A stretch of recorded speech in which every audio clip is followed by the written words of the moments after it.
अस्सलाम वालेकुम everyone, my self Danish Hussain. मैंने इंटरमीडिएट का जो इंटर क्लास का बुक है न्यू बायोलॉजी का, उसका तो मैंने रिव्यू आपको दे दिया था।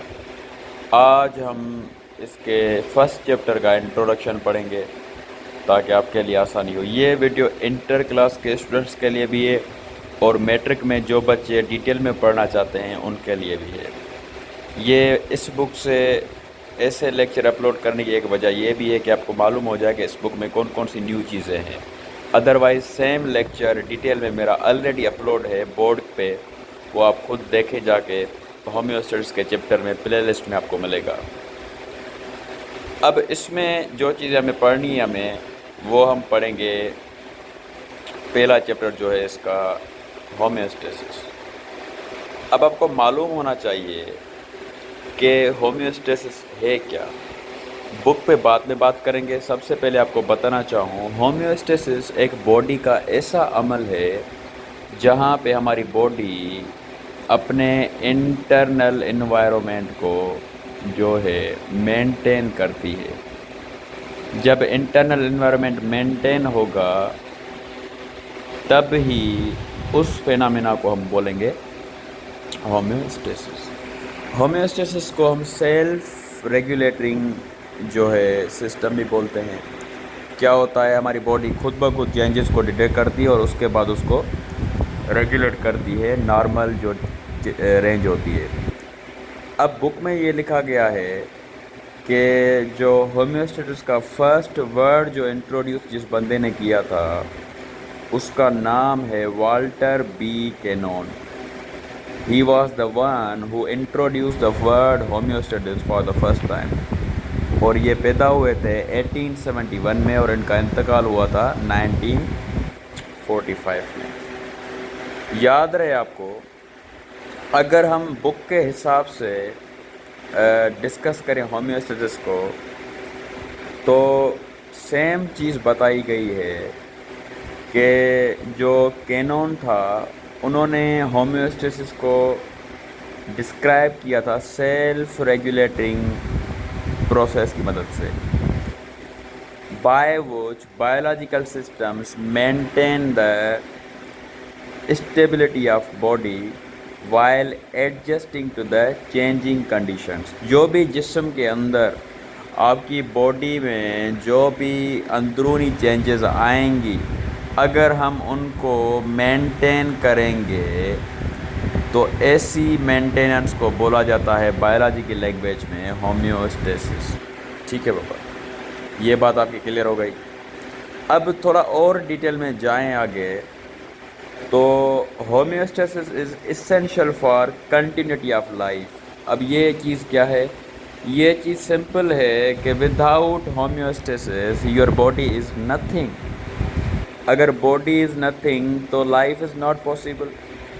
ठीक है बाबा, ज़िंदगी वजूद में तब भी होती है जब वो किसी जानदार के अंदर होती है।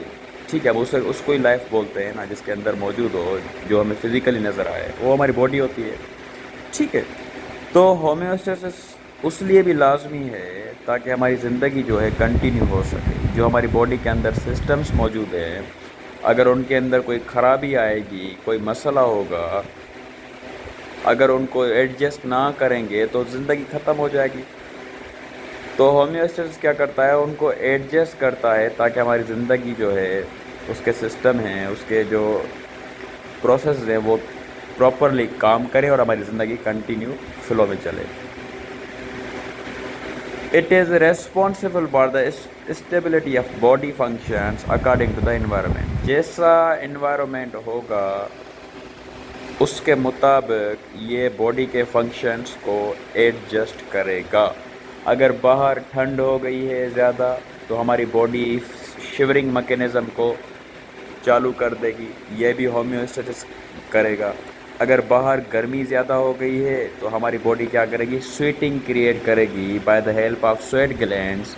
उसकी वजह से बॉडी को कूलिंग फैक्टर मिलेगा। तो एनवायरमेंटल चेंजेस जो आएंगी बाहर के एनवायरनमेंट की, उसके मुताबिक बॉडी अपना अलग रेस्पॉन्स देगी उन इन्वायरमेंट्स या कंडीशंस को सरवाइव करने या बर्दाश्त करने के लिए। Organisms live in terrestrial and aquatic environment. जानदार कुछ टेरेस्ट्रियल में भी होते हैं जैसे हम हो गए, और कुछ एक्वेटिक भी हो गए फ्रेश वाटर और मरीन वाटर में, जैसे फिशेस वगैरह हो गई। ठीक है बाबा।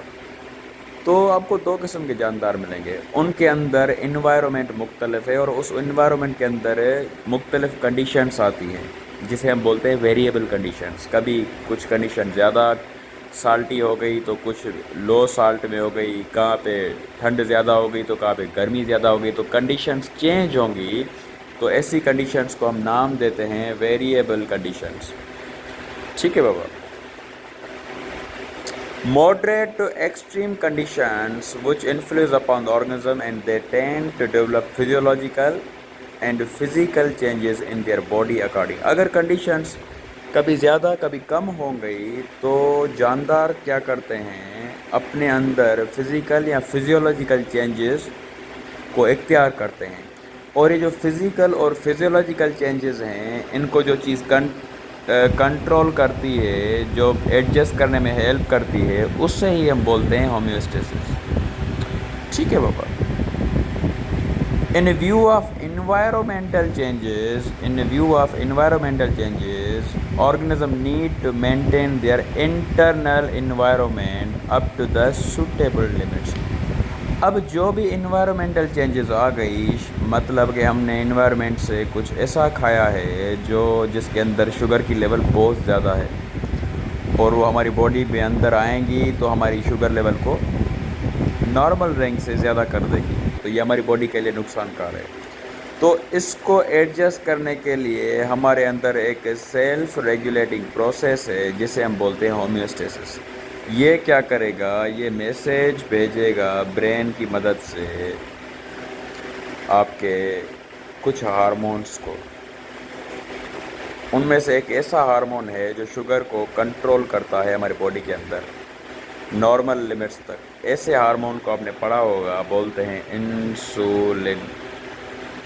तो इंसुलिन क्या करेगा, एक्टिव हो जाएगा और जो शुगर हमारे बॉडी में बढ़ गई है उसको नॉर्मल रेंज पे या सूटेबल रेंज या लिमिट्स पे कैरी करवाएगा।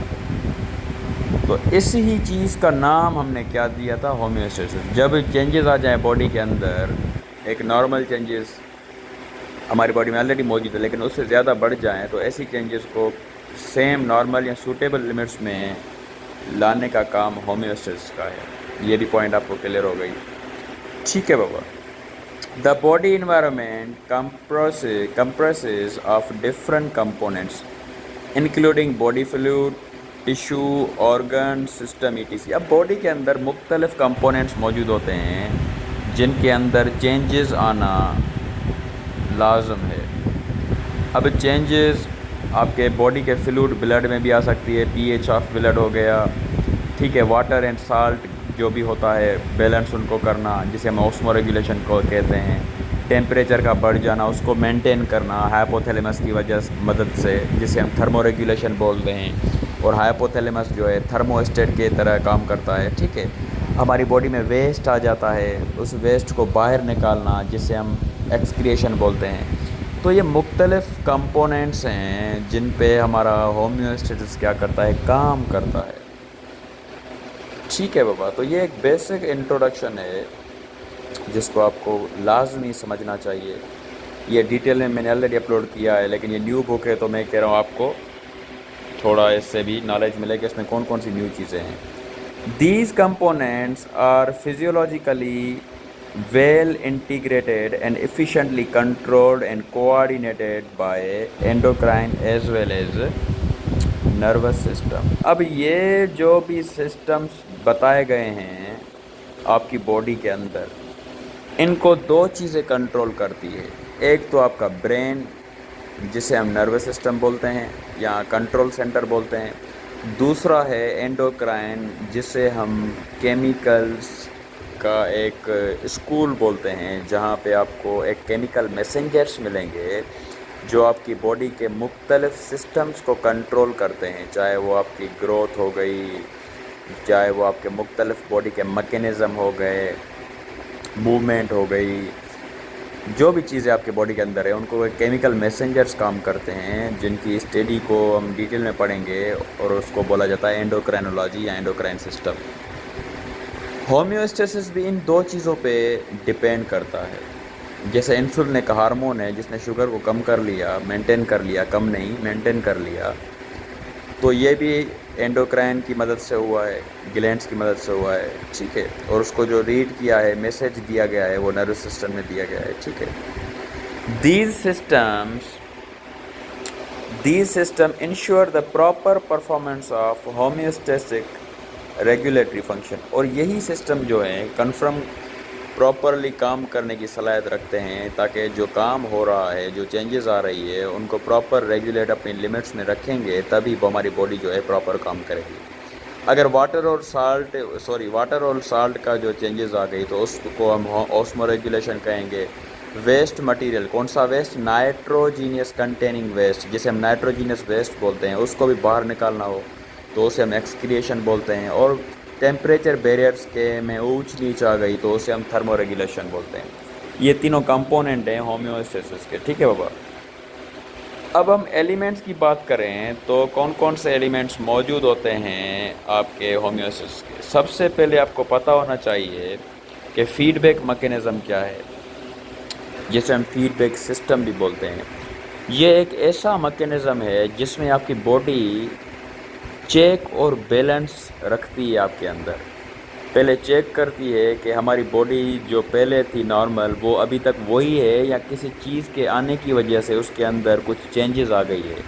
अगर चेंजेस आ गई हैं तो उसको वापस उसी नॉर्मल लिमिट्स में लाएंगी, जिसे हम बोलते हैं फीडबैक मैकेनिज़्म। तो फीडबैक मैकेनिज़्म को सिंपल अगर आपको डिस्क्राइब करना है तो आप बोलेंगे check and balance of the body is considered as a feedback system और फीडबैक मैकेनिज़्म।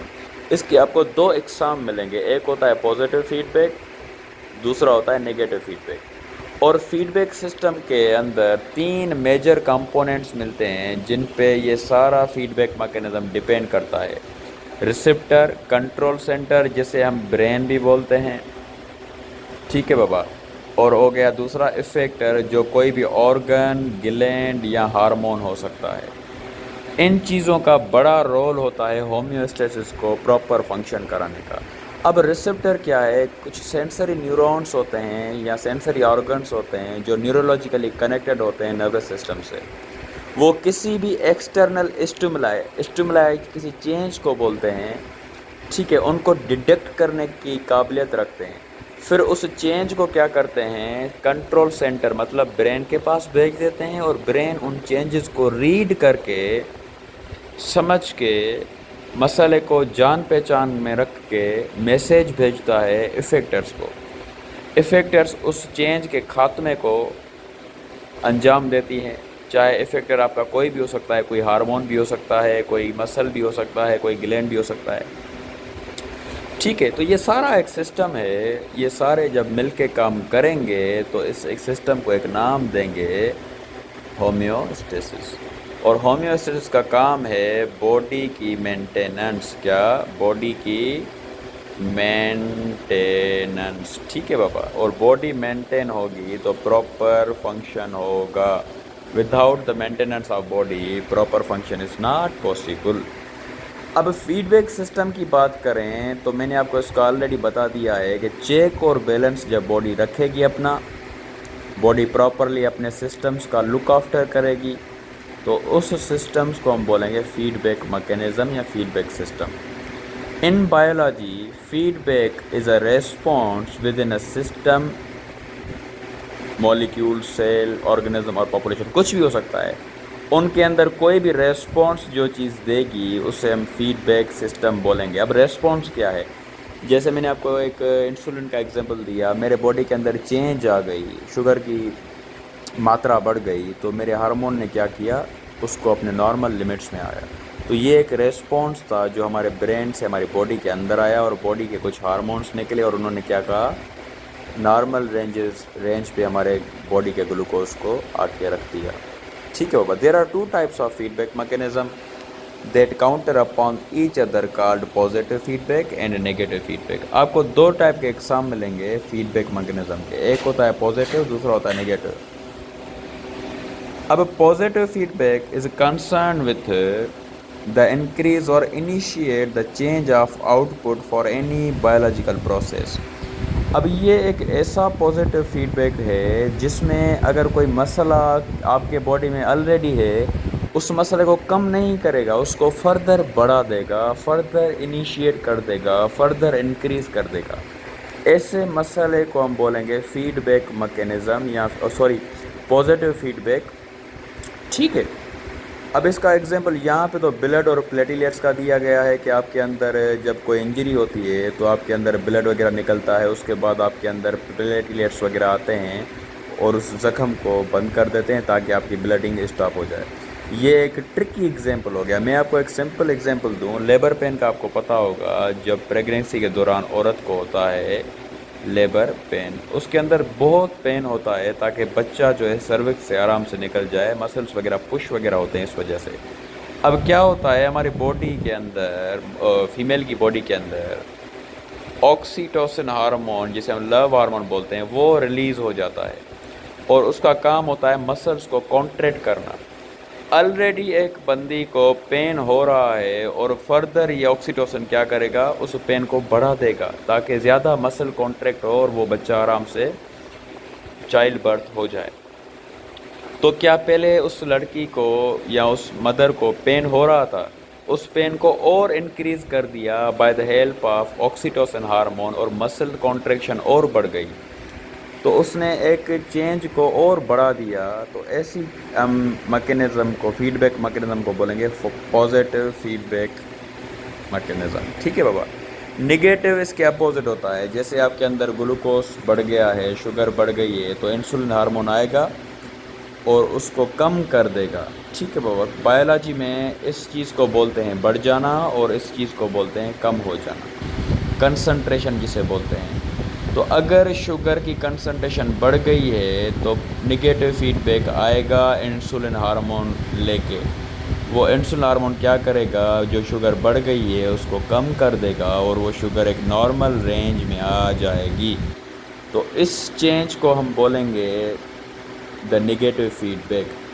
ठीक है बाबा। इसकी डिटेल डायग्रामेटिकली दी गई है, इसको पढ़ना लाजम है, आप पढ़ लीजिएगा, लेकिन मैंने आपको सिंपल कॉन्सेप्ट दे दिया है। दूसरे लेक्चर में पार्ट 2 में हम डिटेल में पढ़ेंगे osmoconformers and role of trimethyl amide oxide. ये एक बड़ी ख़तरनाक चीज़ है, ये मैंने अपने बच्चों को ऑलरेडी पढ़ा दी है, लेकिन फिर से इस चीज़ को कैरी करेंगे। अपनी दुआ में याद रखिएगा। अल्लाह हाफ़िज़।